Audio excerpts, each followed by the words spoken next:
Are you looking for Solana and Jupiter updates? Well, let's dive in. Today's January 30th, 2024, and let's start with Solana. So some of the bearish narratives on Solana in the past has been outages. That's a valid complaint in the past, but what most people fail to realize is Ethereum had similar complaints 3 to 4 years prior in a different cycle. So some of the backlash that Solana got early on about outages, that's valid. Like, I don't want to put my project or my protocol on a chain that constantly goes down, but you had to give Solana some room to grow like other people did Ethereum in their early days. You can't compare Solana to an Ethereum when Ethereum had like a 4 to 5 year head start on Solana. Another thing that people bashed Solana on was VC backed. But when you look at the bear market, the few projects that succeeded, they either had VCs that were pumping their bags, or they were good communities that were pushing like 3 to 4 narratives through KOLs in their community. So having a token be backed by VC, in my opinion, is not the worst bearish narrative in the world. And another thing that you heard people knock about is inflationary tokenomics for Solana. Well, the same thing goes with Ethereum. There's a scale of inflation for Solana. Eventually, it'll get to 1.5% inflation. And if Solana continues to go on this current market trend of capturing more market share of volume and transactions, there might be a world where Solana will be deflationary.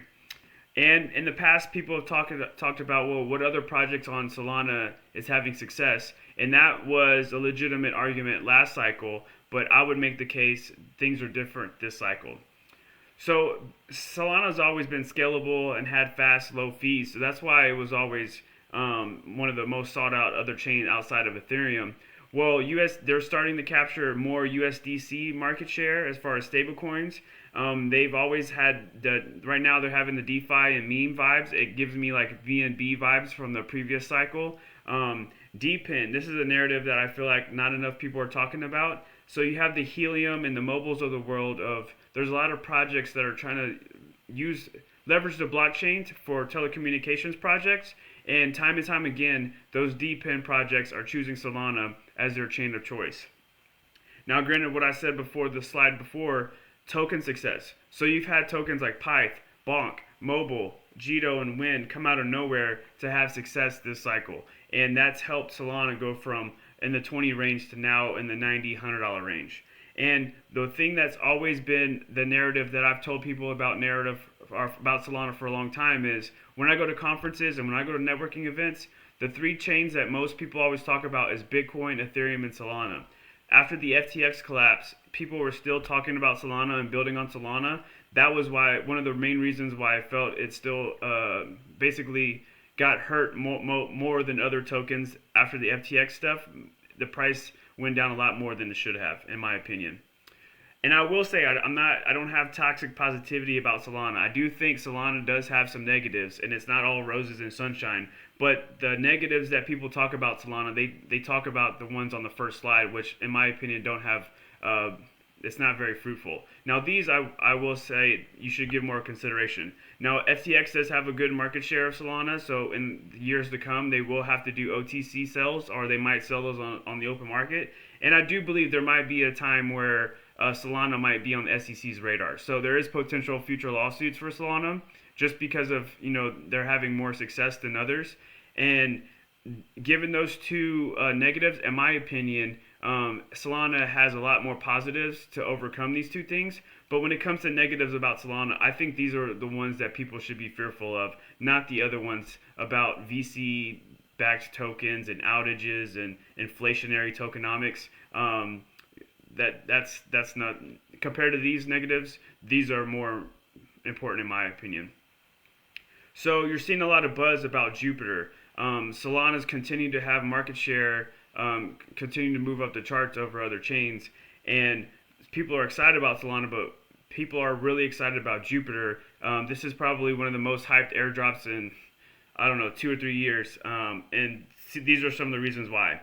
You got 500 million plus daily trading volume. It's actually in the 600 to 700 trading volume, but I did a little bit less to be more conservative for you.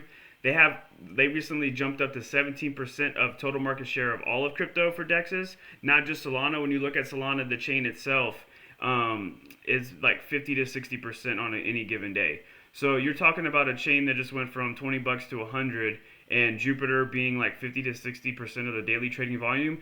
That is huge for when they launch their token tomorrow on January 31st. And Win token is an example of what can happen on their launch pad. Win token was the first token to launch through Jupiter, and very quickly it got to $100 million market cap. Now, if a token like Win, which was like a test token slash meme coin, could get to 100 million, what could Jupiter actually get to when you've considered the trading volume it actually has? So here are some tips that I would recommend for tomorrow's launch. First off, claim your tokens. There was like 20 to 30% of people that didn't claim their Win tokens, and that basically just left money on the table. I don't know if Jupiter airdrop will be 20 to 30%, but there will be a percentage of people that don't claim their tokens. The launch date for Jupiter, if it's anything like what we've seen with Win, it's going to be really volatile, and it might be hard for you to get an order. Maybe Phantom Wallet or these other wallets might shut down. So I would recommend putting in limit and DCA orders. Give yourself some other opportunities to put in early orders. And so the Jupiter will start out at 40 cents tomorrow. Now, given all the DCA and limit orders I'm sure that will be put in bots, it's probably going to most likely go up really quickly. So I would recommend, again, not financial advice, do your own research. Ideally, you would want to try to get an order between 40 and 60 cents. And when the price gets up to 75 cents to $2, I would consider taking profits. Now, and I will say the negative, or the thing you have to consider is, I like to put in internet magic money stimulus. You do have a lot of people that just got airdrop free money.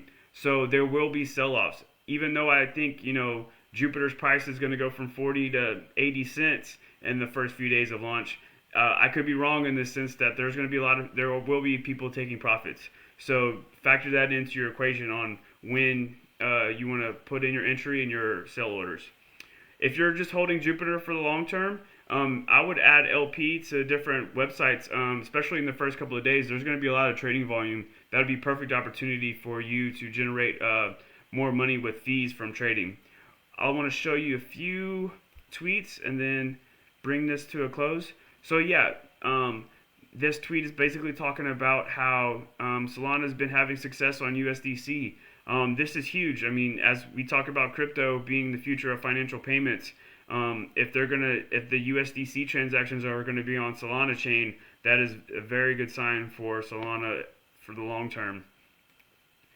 Here's another chart of active daily addresses compared to Bitcoin.